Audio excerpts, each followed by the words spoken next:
This week, a whole lot just happened in the fitness space. We now have swimmers that are enhanced competing for literally millions of dollars. There are natural genetic freaks just coming out of nowhere. We also got physique updates from open bodybuilders like Samson Dauda, Hadi Choopan, and there is a new protein bar that just changed everything. So let's get right into what the is going on in fitness. All right, we just have to start off with enhanced games because it truly may change sports forever. Now, the enhanced games is putting up millions of dollars for these athletes to literally hop on PEDs. And there were two recent swimmers who just competed for $1 million. James Magnuson and Christian Galaktimev. I totally butchered that, but I'm sorry, I don't know how to say his last name. Now, the interesting part about these two athletes that James Magnuson has actually been retired from swimming for 6 years now, and Christian is still swimming to this day. And honestly, the rules for the athletes is very simple. They can choose their doctor, they can choose the clinic that they go to. They just have to be medically supervised. Getting body scans once a month. I've got a dietitian, I've got a strength and conditioning coach, I've got doctors, I've got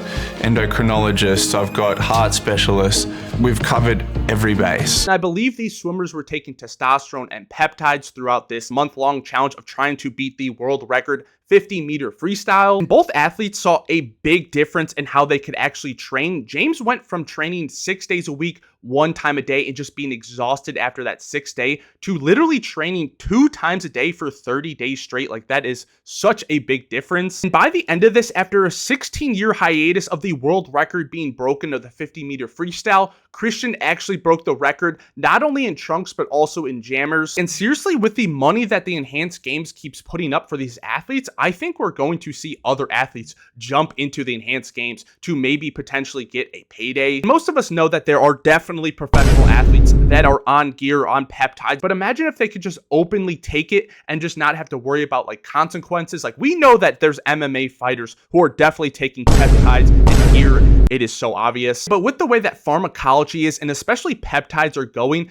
I think in the next 5 to 10 years, this is going to be a real thing. You're going to be able to see athletes in MMA, NFL, actually able to take PEDs, which honestly might be pretty awesome to see. And these guys might be able to play longer. They might be able to recover better. And just look at the sheer difference that James Magnuson ended up having. Like, the physique transformation is so obvious. I mean, he literally looks like an enhanced swimmer now. Trust me, there will be a change in how we look at peptides in the next 5 to 10 years, especially in professional sports. All right, now we have to jump over to this natural genetic freak, Julian Fitzgerald, who has apparently been naturally lifting for only 3 years now. And I mean, this guy looks absolutely insane.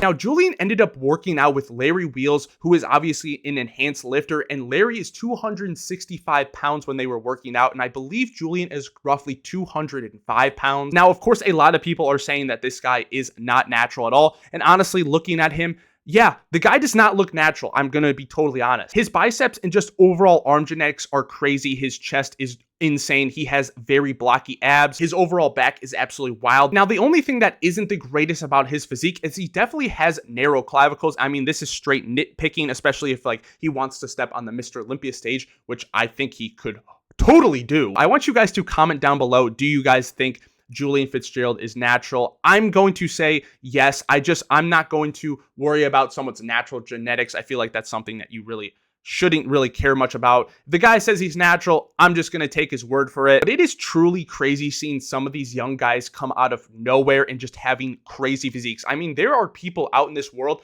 that don't even work out, and they literally could have genetics like this and they just would never know. Now, since we're talking about bodybuilding, we have to get into the open bodybuilding physique updates. We have a Hadi Choopan update, and we also have a Samson Dauda update. Now, Hadi never really does physique updates, especially in the off season, but right now he looks very good. I mean, this guy is always in shape. He's always working out super hard. And I just noticed on his Instagram that this guy almost gets like 300,000 to 500,000 likes on a picture or video very easily. I mean, I remember just a couple weeks ago, we saw that women bodybuilders like have a combined following of like 1.9 million followers or something like that. I mean, Hadi Choopan alone gets so many fans into the sport of bodybuilding. Like, That is absolutely insane. I didn't even realize that. But also, Samson Dauda is 328 pounds apparently right now in full offseason mode. I mean, this guy looks like a bear right now. Now, Hadi usually comes in absolutely peeled to the gills. That's just how his physique ends up working out. But Samson Dauda, he just has to be super dug out if he wants to win the Mr. Olympia this year. And the reason I'm saying that is because Nick Walker almost beat Derek Lunsford, I believe, for that exact reason. Now, that wasn't the best Derek Lunsford we'd seen all year, but Samson has been critiqued for the past couple years of just him not being super dug out. And I believe if he's able to do that, he will 100% win the Mr. Olympia, because when Nick walked out against Derek, it was just like that wow factor. And Samson even has a bigger frame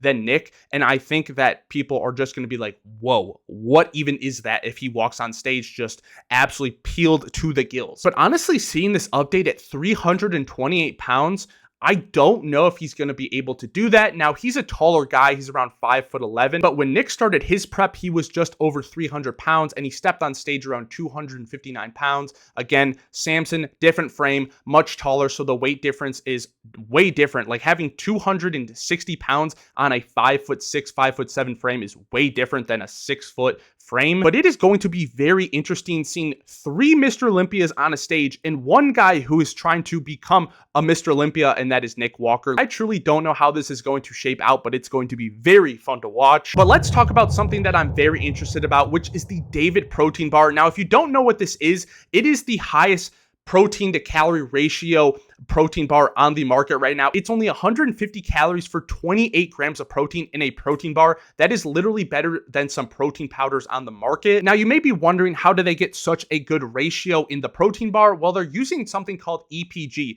a plant-based fat alternative that significantly reduces calories and fat. So instead of 9 calories per gram of regular fat, it's only 0.7 calories per gram, and it doesn't compromise the taste or texture of the protein bar. I've had them myself. They're actually pretty solid.